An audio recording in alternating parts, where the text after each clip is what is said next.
Nous allons voir dans cette vidéo les principaux éléments constituant l'interface utilisateur de AI 4Plan. Nous allons commencer par les onglets de gauche où vous allez retrouver l'onglet Plan, l'onglet Tag et l'onglet Sélection. Nous l'avons déjà vu dans les vidéos précédentes, l'onglet Plan correspond à tous les plans qui vont être chargés dans AI 4Plan vont apparaître ici. L'onglet Tag correspond à tous les calques AI 4Plan qui vont pouvoir être créés. Et l'onglet Sélection permet de faire apparaître tous les éléments qui ont été sélectionnés dans le plan. On voit ici que tout ce qui était sélectionné est représenté ici. Chacun de ces trois onglets peut être affiché, désaffiché librement à travers les petits boutons à gauche en bleu. Dès qu'ils sont annulés, cela permet de les faire disparaître et on peut jouer avec l'affichage ou désaffichage de chacun en fonction de l'organisation du travail que l'on souhaite avoir.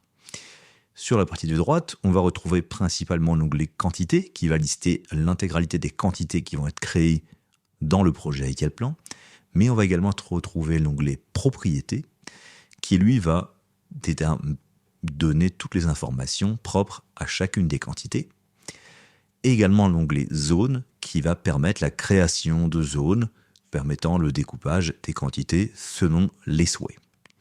On peut de la même manière qu'à gauche afficher et désafficher les différents onglets, sachant que celui qui va être le plus utilisé au quotidien sera évidemment l'onglet Quantité. L'onglet Propriété sera également assez fortement utilisé dans certaines phases du projet, et l'onglet Zone de façon assez ponctuelle, plutôt vers la fin du projet. Un petit point de confort d'utilisation, chacune des largeurs de ces onglets peut être ajustée en fonction des longueurs, des noms de propriétés ou des quantités ou des noms des plans de façon assez dynamique. On peut ajuster ces éléments-là, ça permet d'avoir une meilleure expérience utilisateur. Ensuite, vous avez en partie centrale 3 modes de sélection principalement. Vous allez par défaut avoir le mode entité qui va permettre la sélection de tout ce qui est dans le plan. Vous ne pourrez en revanche sélectionner aucune des quantités, des compteurs qui auront été créés. À titre d'exemple, si je crée des compteurs ici, en mode entité, je ne pourrai pas les sélectionner. Pour sélectionner ces compteurs, que ce soit des compteurs unitaires, linéaires ou de surface, il faudra cliquer dans le mode quantité pour être en mesure de les sélectionner, de les supprimer, de les modifier, ainsi de suite. Pour avoir des actions sur ces compteurs, il faudra être en mode quantité.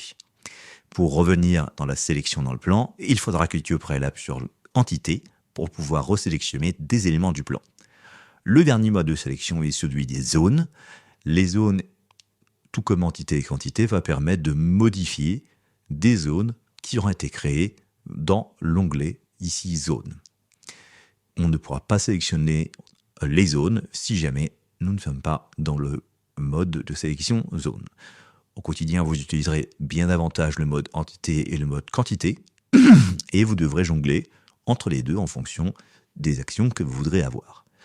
Le dernier élément est la notion de filtre que nous verrons un peu plus tard dans les vidéos tutoriels, qui dans les grandes lignes permet de prendre une photographie de l'ensemble des éléments affichés sur le plan, de sauvegarder. Ce sera surtout pertinent dans le cadre des exports des plans, où vous pourrez retrouver différents affichages de tags et des quantités ou des représentations graphiques des quantités et de sauvegarder afin d'y revenir extrêmement rapidement selon les lots, les plans et ainsi de suite que l'on souhaite en général extraire.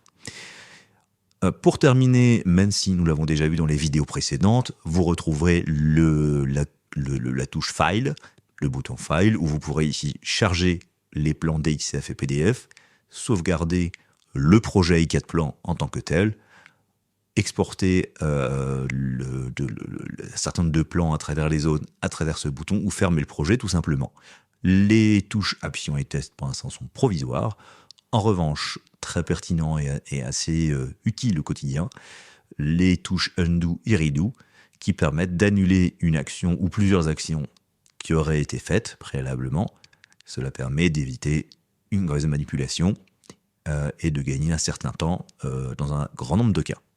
Voilà pour